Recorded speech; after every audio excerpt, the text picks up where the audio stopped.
वर्षभर टिकणारे पांढरे शुभ्र असे बटाटा वेफर्स बनवूयात। त्यासाठी घेतलेले आहेत 5 किलो बटाटे। बटाटे पाण्यामध्ये टाकून 2 ते 3 तासासाठी पाण्यामध्ये भिजून घ्यायचे। नंतर ह्या बटाट्याची साल काढून सर्व बटाटे पाण्यामध्ये टाकून घ्यायचे। आता आपण याचे वेफर्स तयार करून घेऊयात। त्यासाठी स्टीलची किसणीचा वापर करायचा आणि याचे वेफर्स तयार करायचे। हे वेफर्स 2 पाण्याने स्वच्छ धुवून घ्यायचे।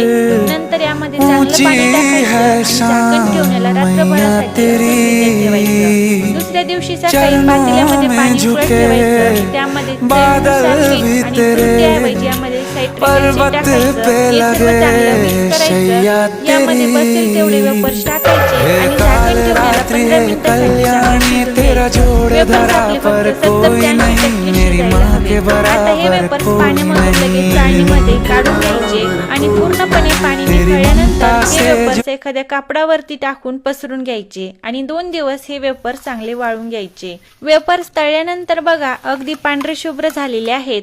तुम्ही पण करून बघा आणि व्हिडिओ आवडला असेल तर लाईक आणि फॉलो नक्की करा।